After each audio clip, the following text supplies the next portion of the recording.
What is a nation really? We've grown up inside it, registered at birth, educated by its schools, governed by its laws, and told we are protected by the nation we belong to. But is it truly natural? Have you ever asked ourselves, what is a nation? Who is the nation? This book begins with the simple, yet radical question. I too once held conservative views. I believed in protecting the family unit, supporting the same surname in marriage, and accepting the role of the state in education and military affairs. But living as a farmer, touching the soil, growing food, and stepping outside the systems I once accepted, I began to quietly question what was truly worth protecting. This book is the first in the Illusion of Society Trilogy. It will be followed by the Illusion of Democracy and the Illusion of Politics and Law. Democracy, politics, the nation. All of these concepts shape our lives in the name of order and righteousness. But do you ever choose these foundations freely? In 2025, Donald Trump has returned to the US presidency. America first. Protect the nation. These phrases stir both hope and fear.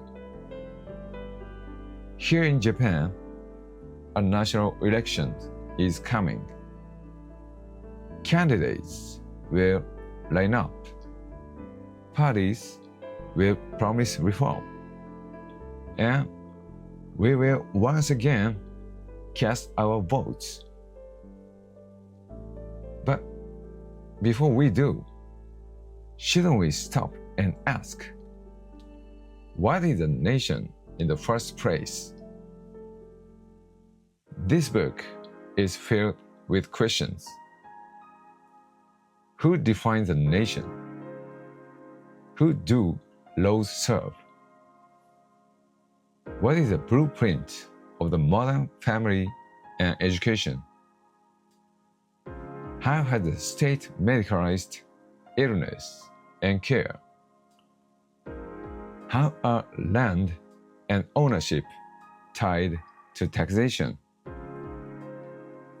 The myth of the welfare state. Schools as training grounds of national obedience. My number and the surveillance society. Borders. Who do they really protect? And benevolent acts done in the name of the nation. All of these are the state's devices, wrapped in the face of legitimacy.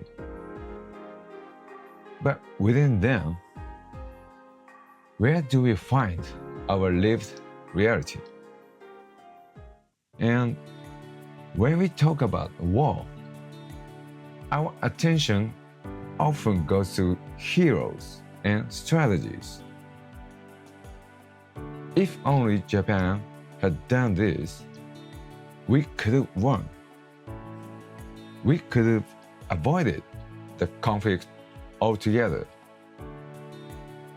This backward-looking logic repeats endlessly. But before strategies, We must ask why the war began, how the state justified it, and whether the war was ever necessary at all.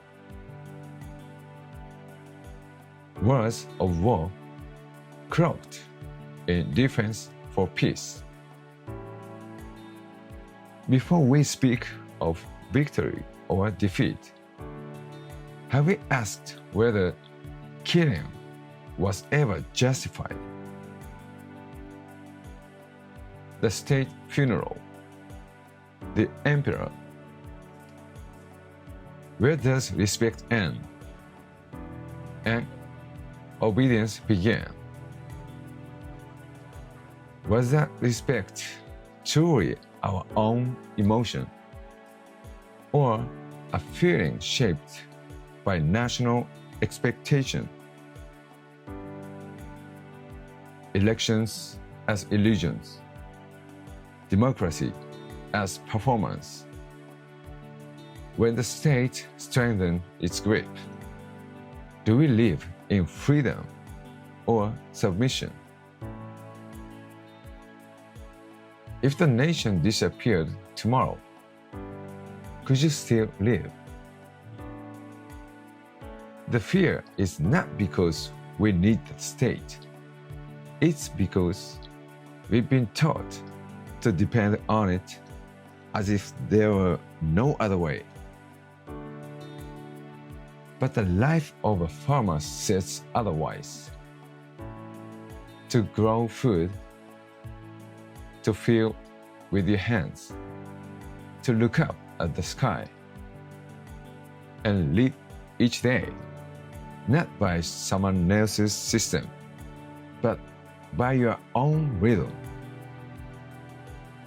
There is a way of living that doesn't rely on the nation, and it is already under our feet.